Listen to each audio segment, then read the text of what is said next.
வளமுடன். நாஞ்சில் பிரேமா சமையலுக்கு உங்களை அன்போடு வரவேற்கிறேன். இன்றைக்கி நான் கல்யாண வீட்டில் செய்யக்கூடிய ரசம் செய்து காட்டுறேன். இப்போ நான் 2 தக்காளியை கட் பண்ணி போட்டிருக்கேன். அதை நம்ம இப்போ மிக்சியில் ஜாரில் அரைச்சிட்டு வந்துடலாம். இப்போ அரைச்ச விழுத ஒரு பாத்திரத்தில் போட்டு கொதிக்க வச்சிடலாம். தேவையான அளவு தண்ணி விட்டுக்கலாம். நான் ஒரு தக்காளியை பொடிசாக கட் பண்ணியிருக்கேன். அதையும் சேர்த்துடலாம்.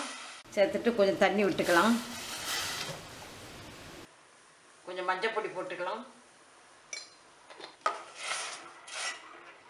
இது நல்லா கொதிக்கட்டும். கொதித்து அந்த தக்காளி உள்ள பச்சை வாசனை போகட்டும். நம்ம அதுக்கிடையில் நம்ம ரசத்துக்கு வறுத்து எடுத்துடலாம். இப்போ இந்த ஸ்பூனுக்கு நான் ஒரு 2 ஸ்பூன் தனியா போடுறேன். நான் அதே ஸ்பூனுக்கு 2 ஸ்பூன் துவரம்பருப்பு,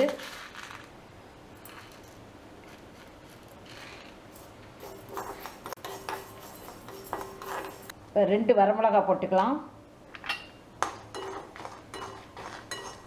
இப்போ 1/2 ஸ்பூன் மிளகு போடுங்க. நான் ஸ்டவ்வை ஆஃப் பண்ணிட்டேன். ஆஃப் பண்ணிவிட்டு நம்ம ஜீரகம்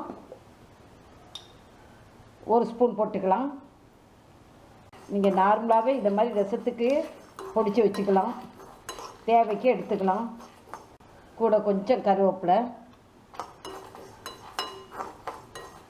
இப்போ இதை பவுடர் பண்ணிட்டு வந்துடலாம். நல்லா வெந்து பச்சை வாசனை நல்லா போயிடுச்சு. இப்போ நம்ம வேக வச்சு பருப்பு தண்ணியை விட்டுடலாம்.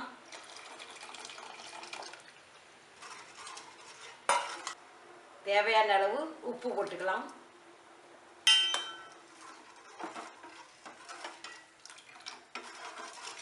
பொடிச்சு வச்சிருக்கிற அந்த ரசப்பொடியை போட்டுக்கலாம். ஒரு 1.5 டேபிள் ஸ்பூன் கிட்டக்க போட்டுக்கலாம். பொதுவாக கல்யாண ரசத்தில் செய்யக்கூடிய ரசத்துக்கு பூண்டு போட மாட்டாங்க. உங்களுக்கு தேவைன்னா பூண்டு போட்டுக்காங்க. புளி பேஸ்ட் போட்டுக்கலாம். புளி பேஸ்ட் இல்லைன்னா ஒரு நெல்லிக்காய் சைஸ் புளியை கரைச்சி விட்டுக்கலாம்.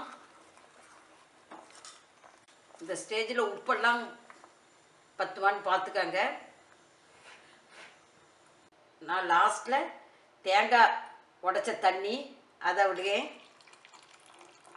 அதுதான் ரசத்துக்கு ஒரு இனிப்பு தன்மையை கொடுக்கும். கல்யாண வீட்டில் நீங்கள் ரசம் ஒரு ஸ்வீட்டாக இருக்குதுன்னா அதுக்கு தேங்காய் தண்ணி தான். இப்போ ரசம் ரெடி ஆயிடுச்சு. கொத்தமல்லி தூவி இறக்கிடலாம். இப்போ கடுகு தாளித்து விட்டுறோம்.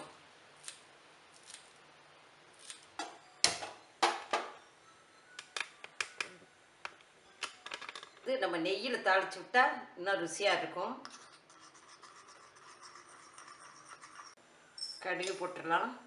கடுகு இப்போ நல்லா பொரிஞ்சிருச்சு. கொஞ்சம் காயப்பொடி, கருவேப்பிலை தாளிச்சதை ரசத்தில் போட்டுடலாம்.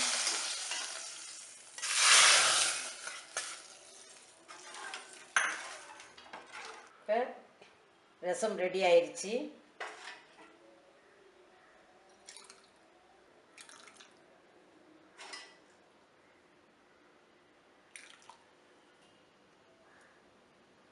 தேங்காய் தண்ணி ஆப்ஷன் தான்.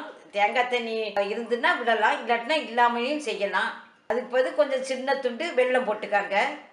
ஆனால் தேங்காய் தண்ணி விட்டானா இன்னும் நல்ல டேஸ்ட்டு நல்லா இருக்கும். இப்போ ரசம் ரெடி ஆயிடுச்சு. நீங்களும் செய்து பாருங்கள். செய்து பார்த்துட்டு எப்படி இருக்குன்னு உங்கள் கருத்தை சொல்லுங்கள். லைக் பண்ணுங்கள். மறக்காமல் சப்ஸ்கிரைப் பண்ணுங்கள். தேங்க்யூ.